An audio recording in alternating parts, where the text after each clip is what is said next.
A man's roar is only as effective as his whisper.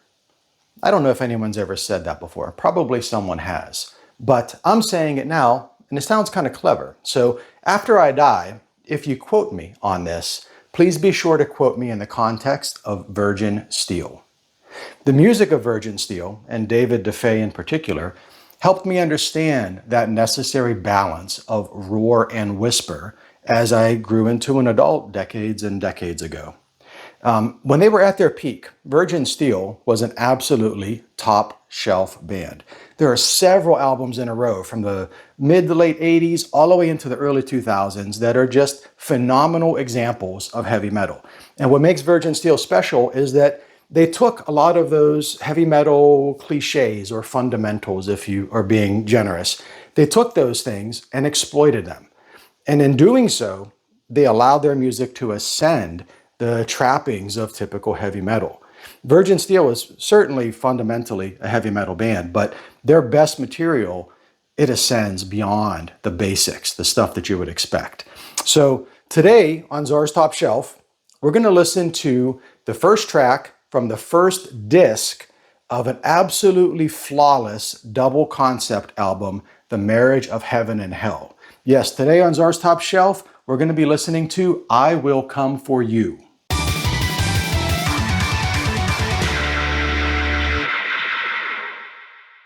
So very quickly, before we begin with Virgin Steele, it's been like 2 or more months since I've recorded one of these Zar's Top Shelf videos. I don't think any of you kind of like look forward to these each week, but maybe a couple of you do. If you're wondering where I've been, that last one with Prince and Maite, I recorded that months and months ago, and I just kind of uploaded on a schedule so it would show at a certain period. But I've been gone for a while, and I went out west for a lengthy camping trip to my favorite part of the country. And I recorded a very fancy video of that trip with camping footage, drone stuff, off-roading, all kind of dog activities. If you're interested in my other YouTube channel, I've got one that I put all my personal stuff on it, my vacations, my home improvements, lots of dog content. I'll put a link to that in the description of this, and you could check it out if you're curious. This channel here is much more crucial to me. This is where I do all the stuff that's most important in my life. But for whatever reason, this channel is not nearly as popular as the VideoZar channel, which is the one that has all my personal camping and reviews and all that kind of stuff. So check it out if you want. And with that being said, hey, look, I don't run ads here. Not that I could with the number of subscribers I have, but I don't even monetize this channel. So consider a reference to my other channel, VideoZar, as like today's paid sponsor. I'm paying myself with that. So there we have it. That's out of the way. Now on to Virgin Steele. So in the intro to this video, I said Virgin Steele was at their peak, was past tense. And I'm just going to get it out right now. I know, I heard the last album. I know that Virgin Steele has been on a downward trajectory for the last decade or longer, possibly, right? I understand that. I'm not going to argue with anyone about that. But at the same time, I'm not going to insult David DeFay or Virgin Steele. I'm not going to drag them through the mud the same way I would some of my other musical heroes who have fallen from grace. Let's say Manowar, for example. I absolutely hate Manowar. Joey DeMaio is not a good person, in my opinion. He's even worse than a person. He's a terrible artist. That's the difference. Like, I will be insulting towards Manowar, but I won't be insulting towards Virgin Steele. And the reason why is it all comes down to the fact that I have compassion for David DeFay. I sympathize with him, and I sympathize with him where I wouldn't other artists that have fallen from grace, because David DeFay had no choice in what he has become. He had no choice in being a musician and an artist. His family, he's got a lineage of artists in his family and composers and people that have been involved in theater and other musicians. I mean, look at him when he was young. He was born looking like this. Imagine someone that looks like this and has this ungodly vocal talent. Not only an astounding vocal range, but just a type of dynamic vocal control that no one else had at the time. Still today, no one else has. And on top of all that, an ear for composition. And composition that combines like the David DeFay has always said, he's described Virgin Steel as barbaric romanticism, right? That's it. He's got the romantic aspect of idealism and perhaps hearkening back to a time when civilization, a forgotten civilization that was glorious and beautiful that we just don't understand anymore. He's able to capture that and capture that with a humanity of the human condition and the griefs and tragedies of life. All of that wrapped into like just the triumphant, bombastic, battle-ready sense of barbarism. It's really unique. That's what sets David DeFay apart from almost everybody else that has done heavy metal. And even if you don't like the latest Virgin Steel album, I don't think anybody likes it. I don't even know if David DeFay likes the latest Virgin Steel album. Even if that's not your thing, which I'm sure it's not, he hasn't contradicted the fundamentals with that album. Even if you want to criticize, yes, I'm sure it was all made on a keyboard. I'm sure that it was just, you know, the studio aesthetics alone are sour on that album, right? But if you get past all that and you get to the core of that album, it is still the same sensation. It's the same emotions. It's the same content. It's the same fundamentals that made Virgin Steel special way back in the 1980s. And because of all that, I have sympathy for him. He's struggling as an adult. He has to be. I've never talked to him. I never met the guy. I had a website decades and decades ago called Save the Universe. And he was very cordial with me to do an interview for this website that was just a nobody website. Like this is a kind of like a nobody video channel as well. He took the time and was very thoughtful. That's the most interaction I've ever had with him. But I know him through his music and I know him through the interviews that I've heard and read that he struggles. And he's remained vulnerable. He was vulnerable in the 1980s where somebody like Joey DeMaio pretended he wasn't vulnerable. You know, Joey DeMaio would shun all that away. And the roar-whisper balance. Joey DeMaio knew how to roar, but that guy still hasn't figured out the key to being able to whisper and the effectiveness of being able to whisper. Whereas David DeFay knew that when he was in his 20s. And he knows that now he's probably in his 60s. I'm sure he's in his 60s at this point. So that's the difference. That's the difference. He hasn't compromised what made him the artist he was when he started. Even if the production, the fruition of that art is not the same as it used to be, at the core, it's built on that same sort of structure. Let me read you something from the official Virgin Steel website. This was probably written in the late 90s or early 2000s. It's never changed since then. And it's kind of like an introduction. If someone is not familiar with Virgin Steel, this is kind of like David DeFay's introduction to what their music and what his work is all about. Here we go. We were born to defy. We were born to heed our own heart's call and our own voice. Amidst a sea of lame excuses, mediocrity, conformist rhetoric, and other bland sentiments. A testament to the power of will, exploration, and self-expression. From a whisper to a scream, barbaric, romantic, bombastic yet subtle, grandiose yet earthly. A call, a shout, an invocation to freedom, freedom with a capital F, and the continual awakening to the awareness that every moment of life is lived to its fullest potential. So I do believe David wrote that himself. Is there anybody else out there, especially in heavy metal, that has a better understanding of the purpose of their music than David DeFay? He's always had a grasp on this. He's had an understanding of himself because he's confronted himself. He's confronted his self through his life and expressed that confrontation through his own music. I don't think anyone understands themselves, especially in heavy metal, as accurately as David DeFay does. And this understanding that he has, this conceptualization of what Virgin Steel was meant to be, and he continues to make it so, that understanding is only made possible because he has remained vulnerable. David DeFay's artistry has only been made possible because he has been honest with himself and brave enough to explore his own vulnerability. All of the Virgin Steel catalog, from old to new, it is and experiment in experiencing both ends of the spectrum of the human condition.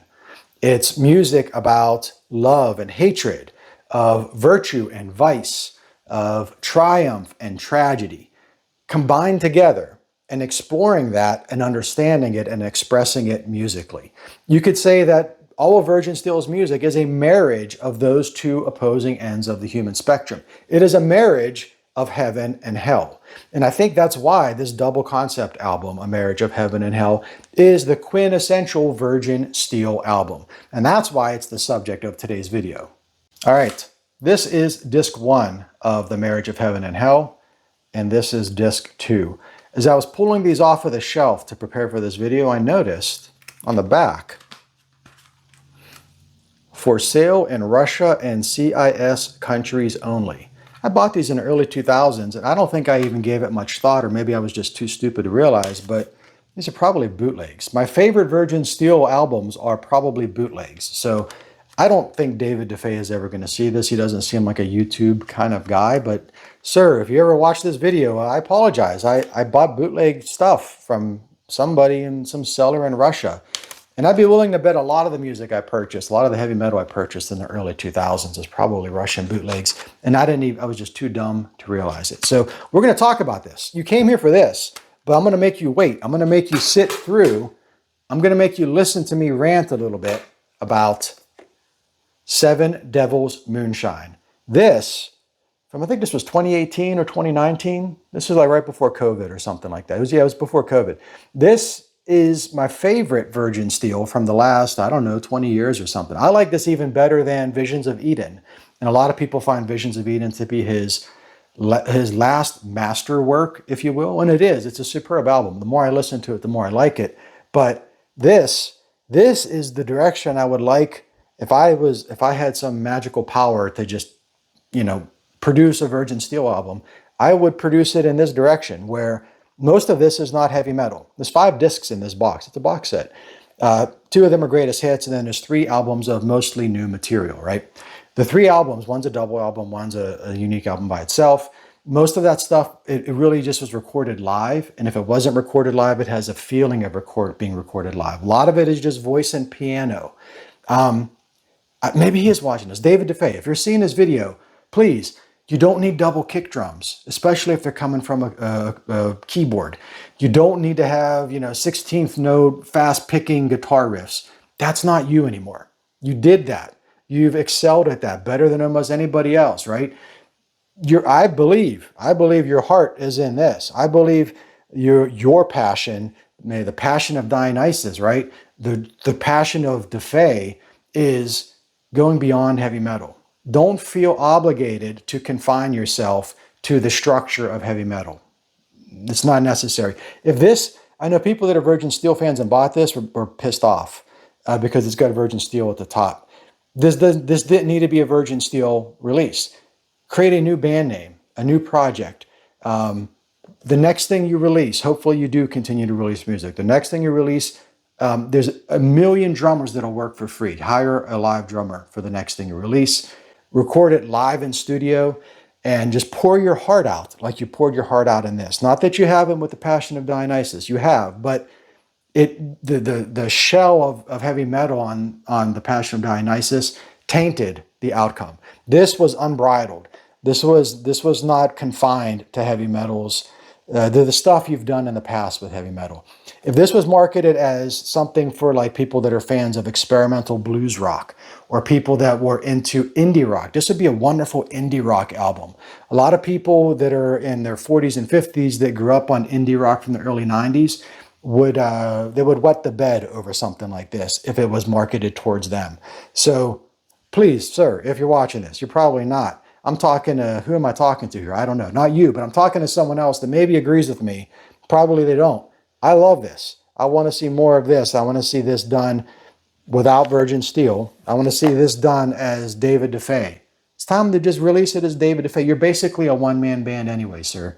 David DeFay, next album, not heavy metal, no double kick drums, none of that nonsense. Just you, your heart, and a keyboard. I think that would knock me over if you were to do that. All right, I'm ranting. I don't know how long this video has been. You came here to see something and I'm talking about something else. Let me just stop talking about that. Let's get to I Will Come For You. Thank you for your patience. That's just something that I have thought about for so many years. And now that I finally said it out loud, it's out of my system. I purged that from my consciousness and I can move on. So I Will Come For You. I Will Come For You is the first song from the first disc of the double concept album. And The Marriage of Heaven and Hell is a concept album, but it's not a concept album in the traditional sense of the word, meaning that there's not like a definitive protagonist and antagonist, and each song does not necessarily tell a different chapter of a story.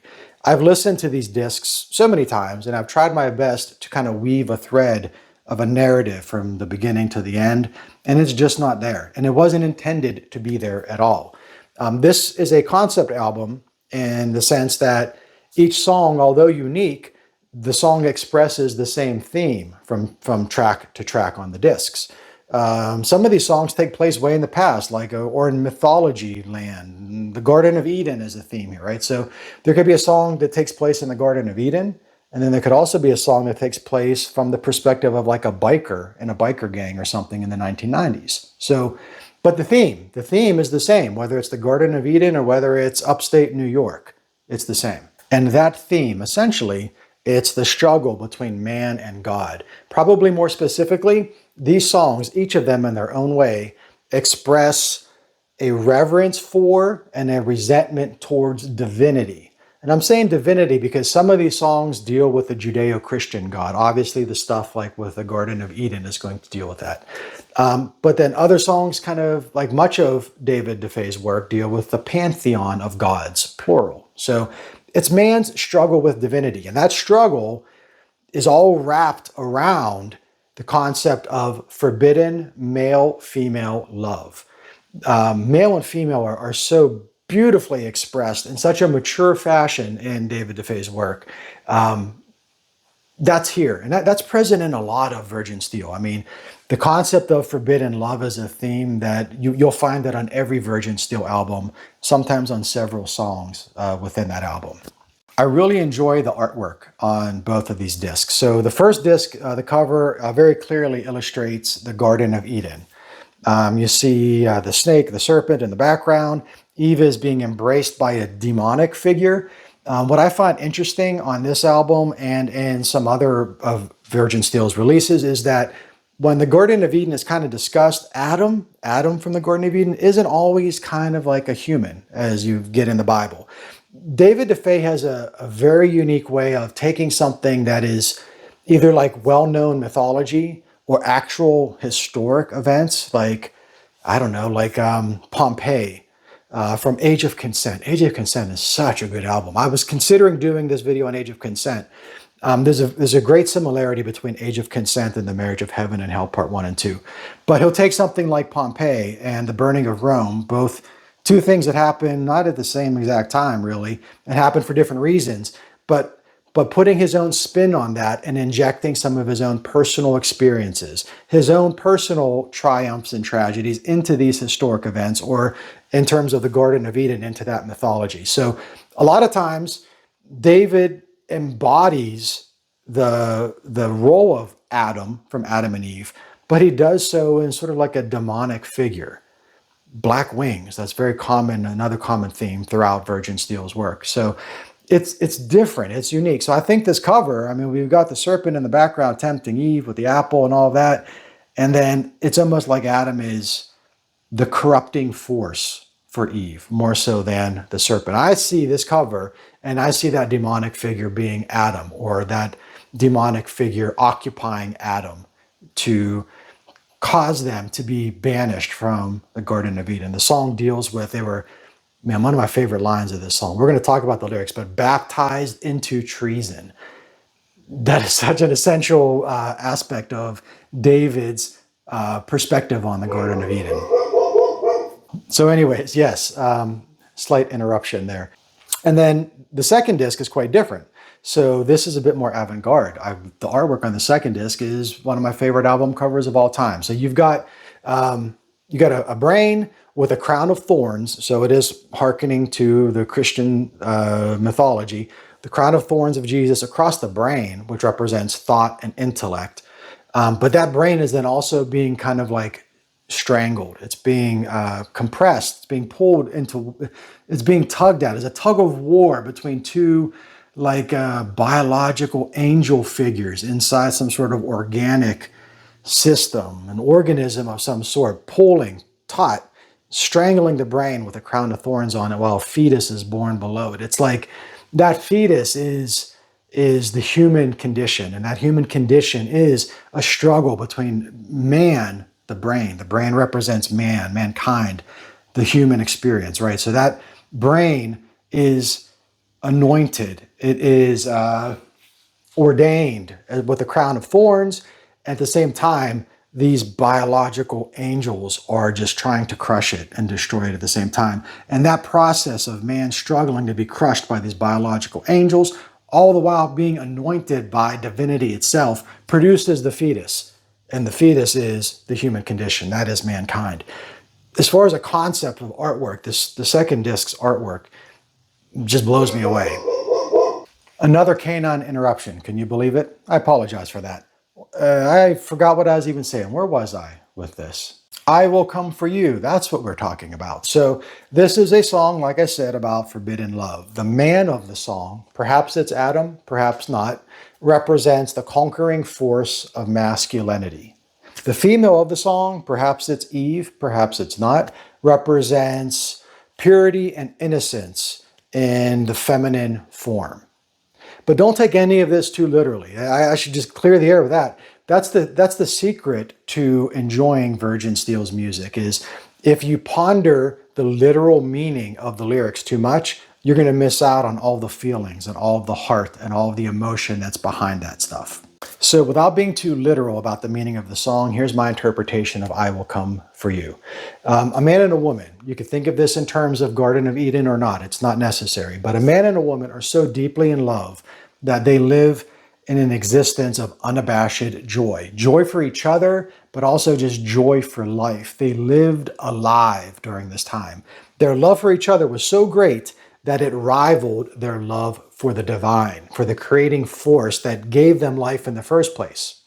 That creative force, be it God or be it just the divine generically, became jealous of their love for each other and separated them, banished them from this perfect life of purity that they had. Their love for each other is so great that it exceeds life on earth. It exceeds space and time. So they're separated not only geographically, maybe different parts of the globe, if you will, but they're also separated by time and space itself. But their love is so strong that it defies all of that. And then the followers of this divine figure, the followers of God, referred to as men of the cloth in the song, keep them separated. They're devoted to keeping these two pure forms of male and female humanity isolated from each other throughout time, throughout the ages, throughout prehistory, mythology, and reality in the current day. So this song is basically, it's sung from the male's perspective, and it expresses this never-ending burning angst and passion to be reunited with his love from before time. And it's basically his pledge that no matter what, he will come for her. He will find her, and they will be reunited on the holy ground from which they were born. So that's what I think, anyways, about I Will Come For You. That's what I feel about I Will Come For You. Let's give it a listen. I'm going to play the song. I'm going to stop it every so often and talk about it here and there. But I think I've done enough talking now for a while. I'm losing my voice doing this video. Let me shut up. And here comes I Will Come For You. Under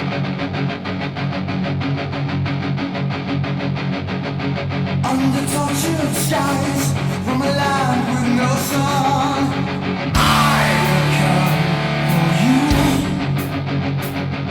From 7 points of darkness, beyond the mountains and the ruins, I will come for you. Across the fields of rage and yearning,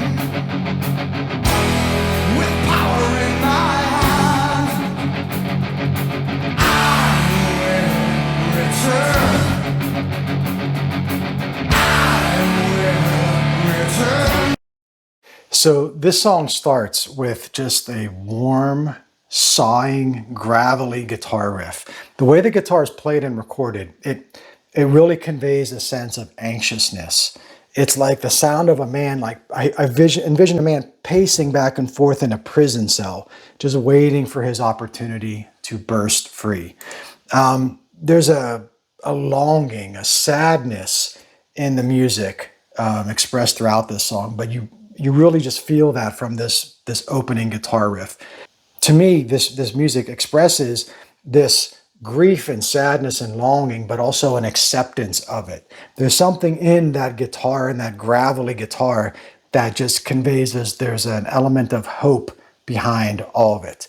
It embodies the ability to embrace and conquer that grief and that longing. It's so simple. I mean, it's just up and down, right? But it's effective. It's simple and effective. It's barbaric and it's romantic all at the same time. And the lyrics really they set the tone for the song. We clearly understand as lovers separated by fields of rage and yearning. Beyond the mountains and their ruins. Ruins are also a very important figure in Virgin Steele's music. It's like DeFay often refers to ruins of a previous time, a time of maybe prosperity and freedom and love and joy, a time of like a spiritual virtuosity, if you will. A golden age. And there's a sense in a lot of his music, in this song especially, that the male figure of the song is just kind of struggling to exist in this era of modernity, knowing that there was a previous age that was so much more joyous and so much more filled with love and experience. He has that perspective to know how dismal the current age is, and he's struggling with it. Despite all of this feelings and this burning rage inside him, he's vowing to come for his love and to bring her back to the time of prosperity and the time when their love was able to be expressed. It's just a beautiful setting of the stage for the beginning of the song. Let's keep listening to it.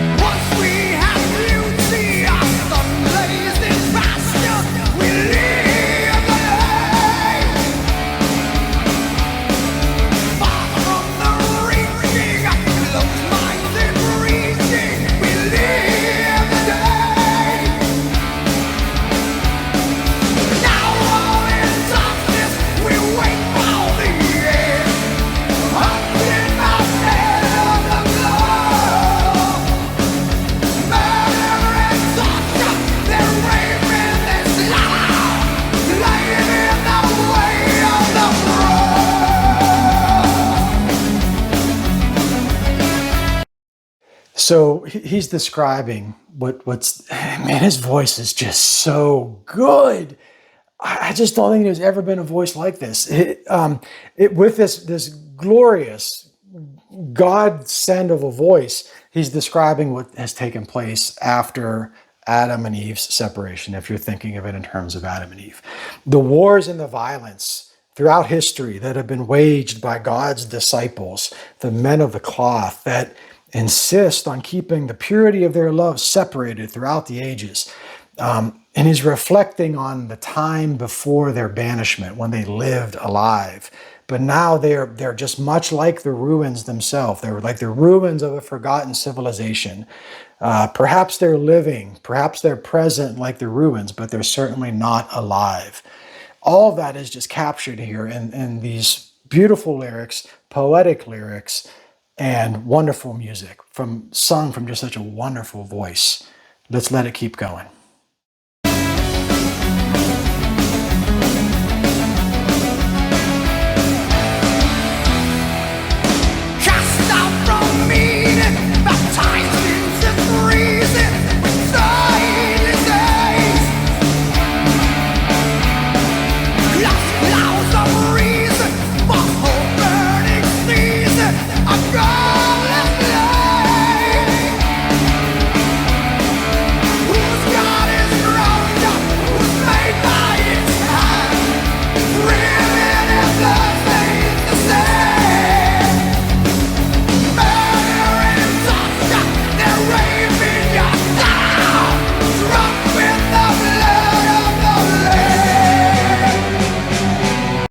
All right, man. Geez. So yeah, really, really great lyrics here. Again, that baptized into treason, that just carries so much meaning for me. So like God is omniscient and omnipresent in their lives. If God is omniscient and omnipresent in their lives, then the treason of Adam and Eve would have to have been ordained by God. If he knows and controls everything, then anything that happens against him by logic is ordained by his own will. And that's why they're like baptized into treason. It's almost like they don't have a will to be treasonous. They are just following their natural love. And the nature that God created forces them into treason. They're baptized into treason. I also like how like the blood on the sand is primitive. There's time and space changing throughout the song. So even the song is in a different era of time, but the blood is still primitive, even though the people that caused that blood to be spilled on sand are modern contemporary people, or more modern and more contemporary than the beginning of time at least. Their actions are still primitive because they are worse than the days of glory when this male and female lived and loved alive. As the song progresses, you get to hear another aspect of Virgin Steele's music that I haven't even mentioned yet. The orchestration and the composition. This style of composition was just unheard of, really, and especially in the 1990s. There was always like a neoclassical thing with heavy metal going back into the 1980s, but it was always more from like a performative standpoint. I mean, think of someone like Yngwie Malmsteen, who probably, I think we can all agree, pioneered most of that. It was a demonstration more so than an encapsulation of the human experience. What makes David DeFe's compositions and the orchestral parts of his songs is that there's just a soulful human quality to his compositions that is missing from a lot of other heavy metal bands that would incorporate things like string sections and, key changes and all the different things that make his music so bombastic and so epic. There's an instrumental section next that we're going to listen to that kind of segues into a softer, a sadder, a more sentimental part of the song. These types of changes in Virgin Steele and the compositions of David DeFe they're unique. There's bands like since them that have tried to do this, but it's always, to me, has always felt artificial because this was a new approach to heavy metal at the time. Going back into the 80s when Virgin Steele started, I mean, you think of like Noble Savage, the keyboard breakdown, it goes half time at the end. And there was nothing else like that in heavy metal at the time. So this was all groundwork that David DeFe laid in the 1980s that carried on here into the 1990s with the Marriage of Heaven and Hell. And I don't think anyone else has done it better since then. So you'll get to hear some of that now. Let's keep listening to the song.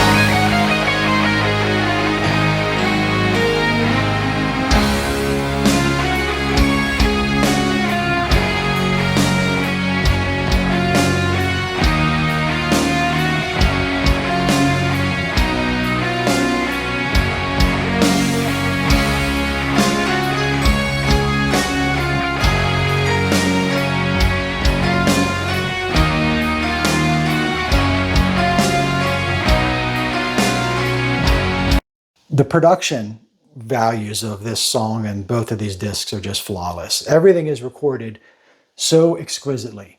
It's the musicians are performing their instruments perfectly, of course, but the twists and turns that the composition takes is just captured so wonderfully in the studio. It's very warm, very vibrant, all of that while still being very dynamic with the loud and the soft parts, and it just feels so human and so emotional. certainly all of these qualities are lacking in 99.9% of heavy metal now. I don't think you could record something as beautiful as The Marriage of Heaven and Hell now.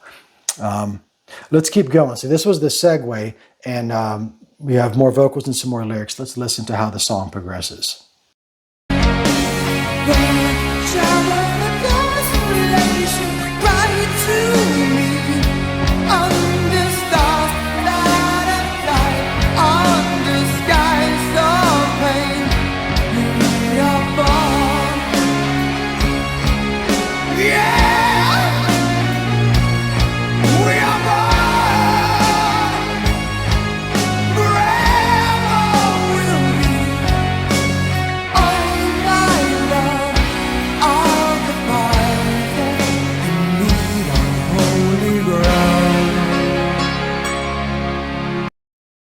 There's a sense in this vocal that the stronger that their love is for each other, the greater their suffering is going to be as a result of that love. Like there's a correlation between their suffering and their love. And because their love is eternal, it's unbreakable, so is their suffering. There's like they're doomed. They're doomed. They were born under skies of pain. So the very dome that they look up and see is painful because they were born to love each other and also therefore born to suffer because of that love. Their existence is become that of tragedy. But what makes this unique is that he knows that although they're experiencing this tragedy now, their lives will not end in tragedy. This story will not have a tragic end. The next verse that we're going to hear, it's a repeat of the first verse of the song. It's a reprisal. And I think that this reprisal of the first verse of the song expresses his epiphany. Every good song needs to have an epiphany. There has to be some sort of realization in the song for it to be, in my opinion, considered like a mature work of art. And Virgin Steele does that frequently. And this song is wonderful. So there's a reinforcement, a realization that takes place as this next section of the song as the reprisal. I'm just going to let the song play out from here. We're almost through it. But as you'll hear this epiphany, he describes how he'll cross the oceans of time because their love is eternal. And like the forces of nature itself, like a storm rising, the forces of nature, that's the other thing. Like their love is as natural as it gets. What separated them, what caused them to be banished was not natural. It was supernatural. It was divine. The divine is not natural. Their love as humans for each other is what's natural. So like the forces of nature, like the forces of their love, like that raging storm, he will come for her in this epiphany moment. So I'm going to let it play out from here. Here we go.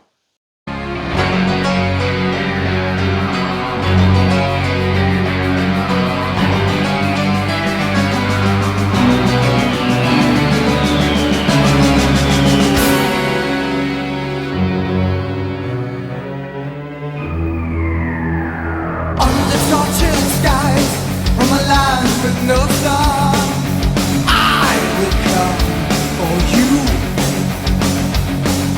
7 points of darkness beyond the mountains and the ruins. I will come for you. Across the fields of rage and yearning, with fire in my hands, I will.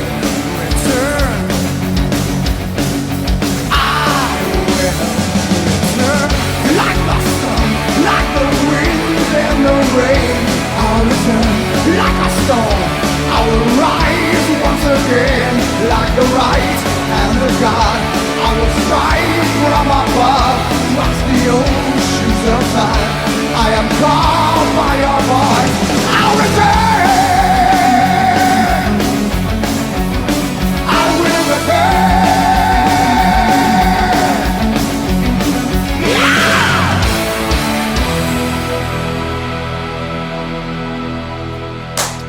Well, I hope you enjoyed I Will Come For You.